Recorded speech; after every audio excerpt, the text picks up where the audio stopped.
Gempa tektonik berkekuatan magnitudo 7,7 mengguncang Kabupaten Kepulauan Mentawai, Sumatera Barat. Epicentrum gempa berpusat di kedalaman 10 km pada jarak 78 km barat daya Pulau Pagai Selatan. Selang beberapa menit kemudian, sekitar pukul 22 waktu Indonesia Barat, gelombang tsunami setinggi kurang lebih 1,5 meter menyapu Pulau Pagai Selatan dan Pagai Utara, Kabupaten Kepulauan Mentawai, Sumatera Barat. Kabupaten Kepulauan Mentawai merupakan salah satu kabupaten terluar di sisi barat Indonesia. Sentra Kelautan dan Perikanan Terpadu Kementerian Kelautan dan Perikanan mencatat ada 4 kelompok pulau utama di Mentawai, yaitu Pulau Siberut, Pulau Sipora, Pulau Pagai Utara, dan Pulau Pagai Selatan, serta 94 pulau kecil lainnya. Saat gempa dan tsunami 2010, sekitar 68.000 orang bermukim di Mentawai.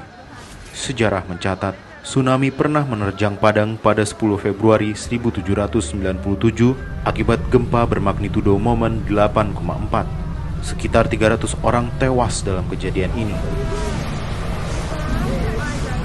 Pada tahun 1833, terjadi gempa berkekuatan 8,9 skala Richter hingga mengakibatkan Pulau Pagai Selatan terangkat antara 2 hingga 3 meter. Adapun gempa 2007 mengakibatkan kenaikan daratan Pulau Pagai Selatan paling tinggi setengah meter. Adapun gempa dan tsunami 2010 tercatat merenggut banyak nyawa. Saat itu Kepulauan Mentawai mulai padat, terutama di sebagian pesisirnya. Berdasarkan katalog tsunami Indonesia yang dirilis Pusat Gempa Bumi dan Tsunami BMKG pada 2019, korban meninggal dalam gempa dan tsunami 2010 mencapai 456 orang.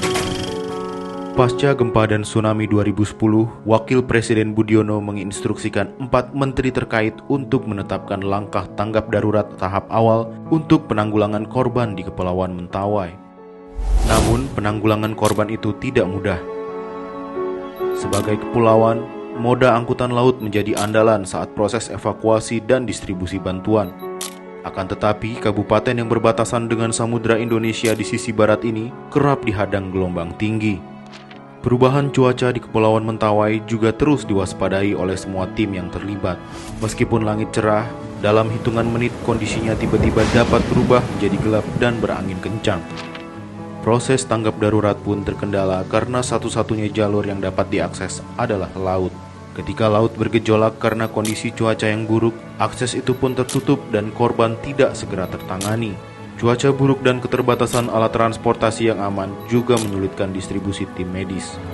Korban yang mengungsi di tenda-tenda darurat terancam kelaparan karena bantuan sempat terhambat. Kondisi memburuk karena hujan yang terus-menerus mengguyur Kepulauan Mentawai.